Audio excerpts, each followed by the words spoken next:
Suppose in this setting that we just did, that the support of A of phi is contained in AB, and the support of psi is contained in BC. Now, if I look at what these tensor products are, I get something like this. This goes from A to B. This goes from A to B, to C to C.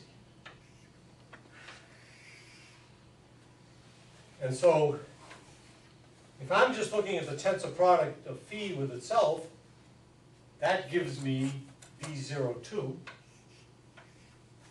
And I can think of this function associated with this. Now, if I am at the same level of phi, and I move over to psi, this is going to be, the function here is phi tensor psi. And the function here, that's to say, thinking of the space it generates in L2. Okay, it's symbolic, but and this is going to be psi tensor phi. And then this is going to be psi tensor psi. Now, the reason I was so misguided, because every book I read, there weren't that many in those days, but where I read about it, they always had this up in this corner. And you think, well, that's nothing. Why would that bring someone to a halt? It brings people to me, like me, to a halt. And the reason is it was being done by image processing people for the plane. And the image processing people, they have their x-axis the same way, but their y-axis goes down to hell. So anyhow, so once I figured that out. Caused me problems in MATLAB all the time. Yeah, that's just the fact. Okay, so now, again, without going into, staying at this level now, let's do the following.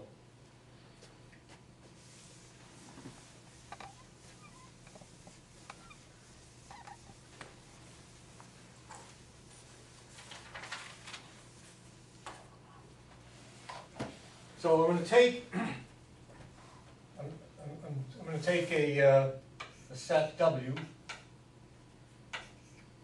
psi 1 up to psi L, subset of L2 of RD. And we're going to say, definition, psi is a set of dyadic wavelets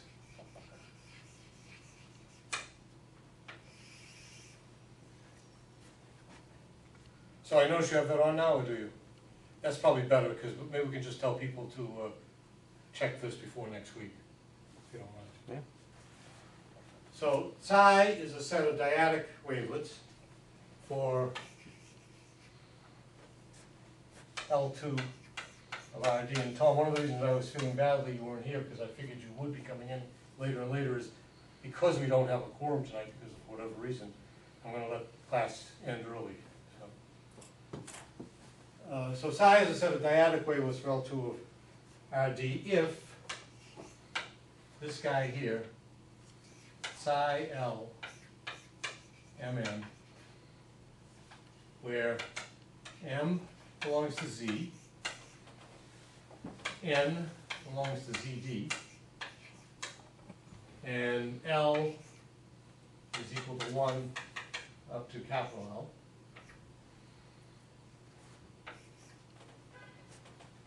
Is an orthonormal basis for L2 of RD. And basically where psi L Mn is what you'd expect it to be.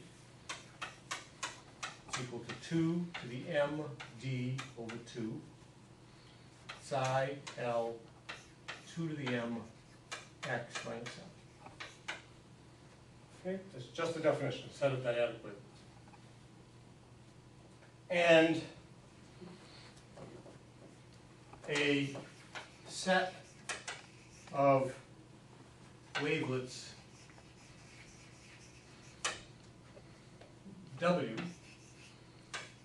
is associated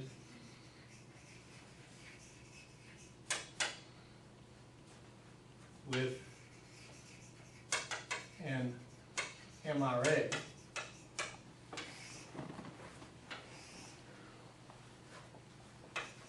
VJ and phi in L2 of RD. Okay, so we have a set of wavelets. We're going to say it's associated with an MRA if the set of translates tau n psi L, where n is in ZD and L goes from 1 up to L, is an orthonormal basis for W0, where V1 is equal to V0, complete direct sum W0 contained in L2 of RD. Okay? So that's just the definition. We're going to say we have a bunch of wavelets and it's associated in MRA if that holds. Well, about 14 years ago, Pascal O'Shea approved the following theorem. So this is in the Journal of Geometric Analysis. Sounds hard. What was that? Sounds hard. Does it? Is it a hard one? Oh, I'm not going to prove it. Yes, it's difficult. The difficult one I'm going to prove, I'll let you know. I'll sweat a little, complain a little, you know. But if W is a set of wavelets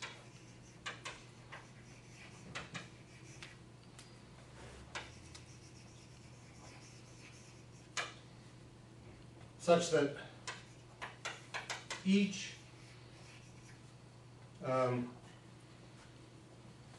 psi L hat has weak, let me give myself some room over here, smoothness and decay. Sounds sort of Like a hard wavelet or something like that? no, like being in the wrong side of town. He's a smooth guy, but he's sort of decadent. So,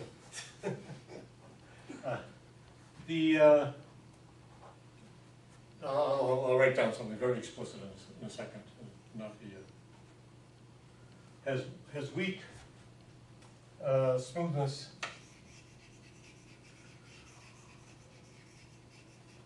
and decay, and lots of things work. For example,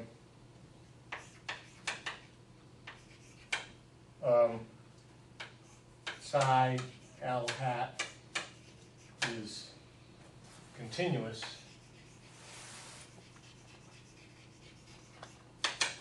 which of course the higher wavelet is, but also, and big O of gamma to the minus d over 2 plus epsilon, so epsilon bigger than 0.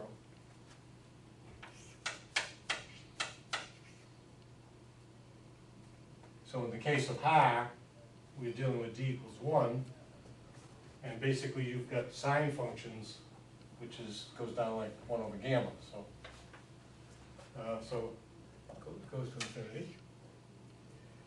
Then then W is associated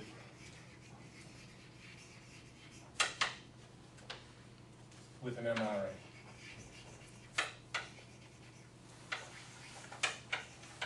So in the early stages of this theory, it became very important for people to really hope that everything was a multi-resolution analysis because of these nice properties that we talked about a lot earlier, especially about the zooming and how it dealt locally.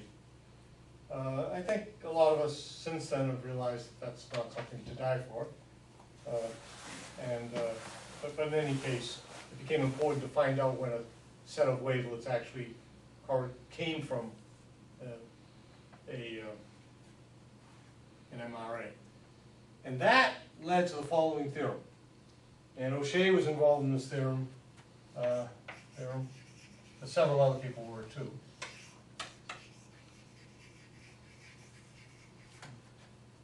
And I've forgotten about Wang's first name, so since there are a few million Wangs in the world, that's a disservice to him. But Grippenberg and Wang prove that if W is a set of wavelets associated with an MRA, then L is equal to 2 to the D minus 1. Dun, dun, dun. So that's exactly what we did for R2. What we did for R2 was I did it with my Italianate hands, but we proved that there were, in R2 there were, for a dyadic wavelet decomposition, you needed 3 wavelets. Well, this is a theorem. If you take a bunch of wavelets and you can actually have it come from an MRA, then there are 2 to the D minus 1. Yes, Tom? This first theorem strikes me that there's something missing. How do you know there's enough of them? Because the only statement is about smoothness and decay. So I wanted the same notation that I had from the previous set. So I had given L guys here. We have a set of L wavelets, such that each one of them. Yeah, Surely there's something. yeah, missing. no, I'm missing something. Hold on for a second.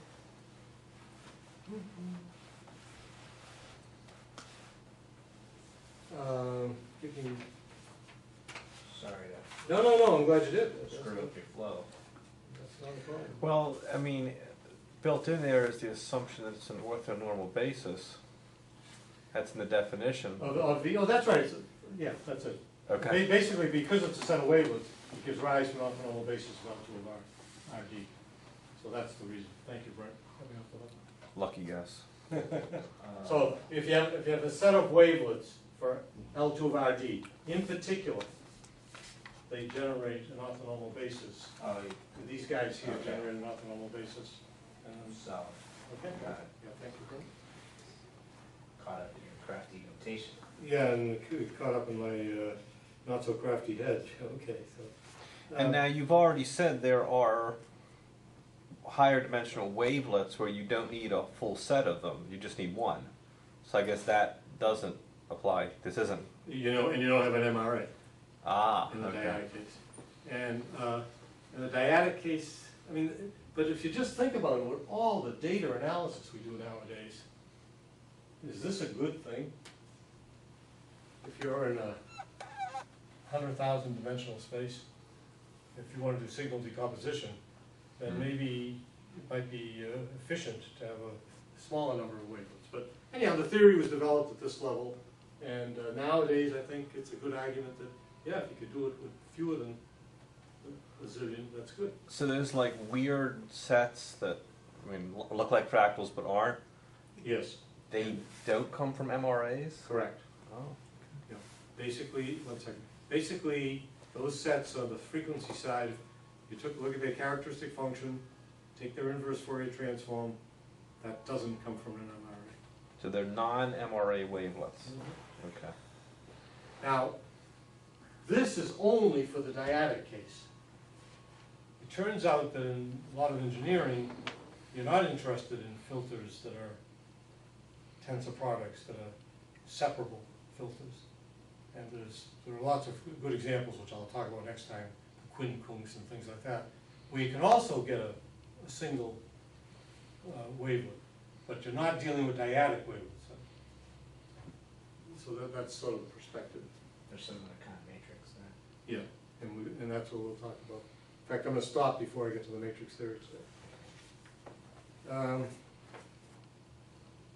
Now, in fact, I'm just about there. Let me just say a couple of results, and then because I feel a little awkward with a bunch of people missing it.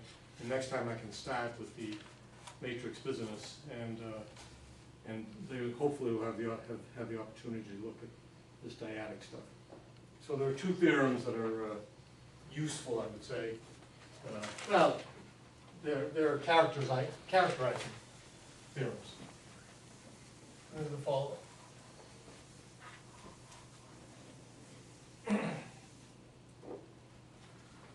You can almost see how to prove, well, I think you can see how to prove this first one. So theorem 1.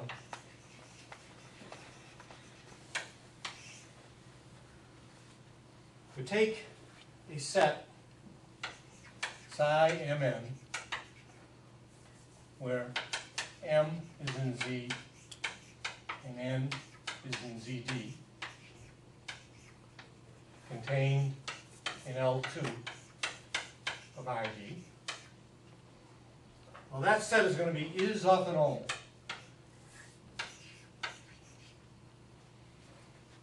If and only if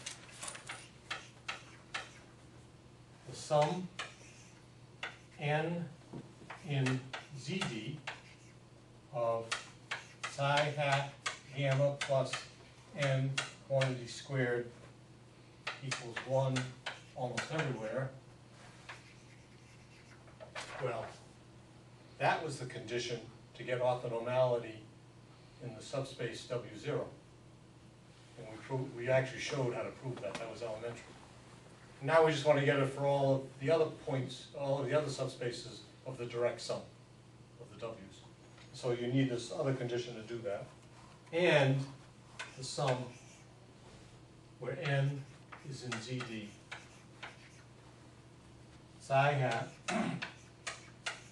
2 to the m, gamma plus n, psi hat of gamma plus n conjugate is equal to 0 almost everywhere, with m bigger than or equal to 1. Okay, now as I say, that's intuitive, even though it looks complicated, intuitively it's clear because we proved this already. We saw it was an easy proof using Fourier uniqueness theorem, and that was for W0, and this just gets me to have the mutual orthonormality between WJs. Well, this theorem then we can couple with the following result, theorem 2.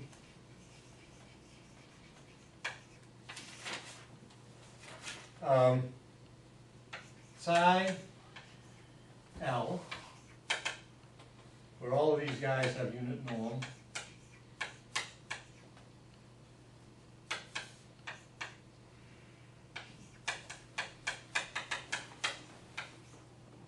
is a set of wavelets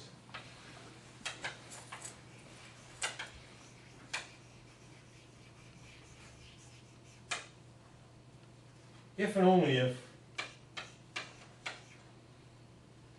two properties hold. The sum, this is not so obvious, L equals 1 to cap L, with the sum over all m and z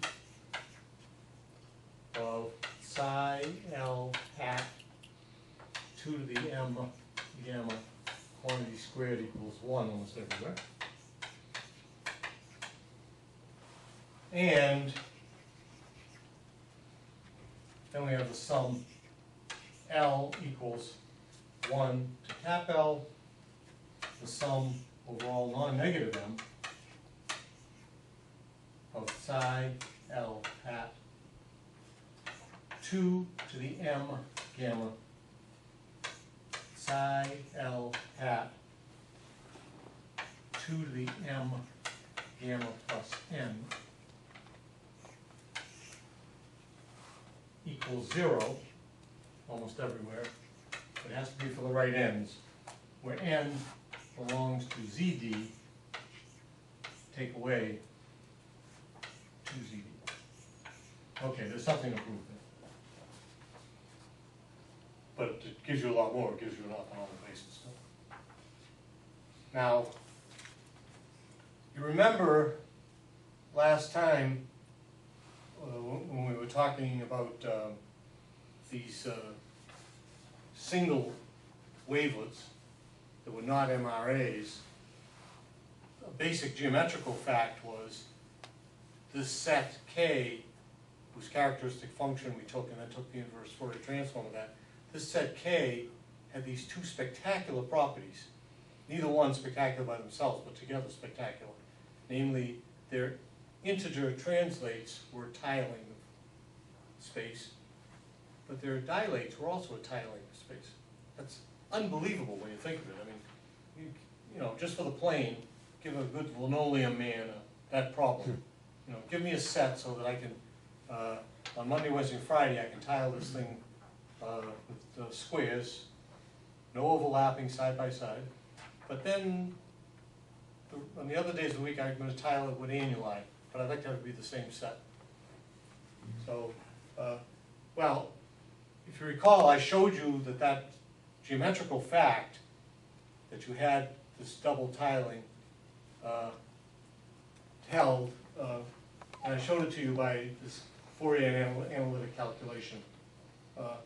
This is, combining these two guys here, I can get the same result. So it's just a different proof of that same result.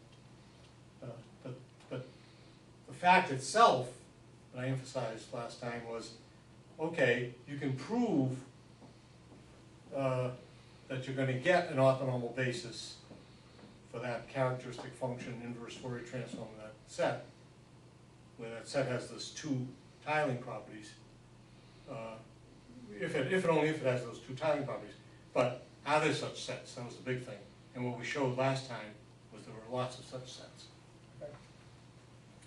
Okay, so as Tom alluded moments ago, this whole theory, by the way, results like this abound. I think some of them have reached the stage that they've become a little Byzantine. But there's a level where it's still very interesting. And my colleague, Wojtek Shai, is a Navari in this sort of thing. But the next step, in order to make a unified theory, was, as Tom said, to put it all in the context of matrices. That is to say, we can think of a dyadic matrix in L2 of RD as sort of generated by a dyadic Wavelet theory, as generated by a matrix with all 2's down the diagonal. I'll show you how that works next time when I show you, when I do this theory for more or less arbitrary matrices. Okay? And in deference to the fact that your colleagues, some of your colleagues aren't here, let's stop.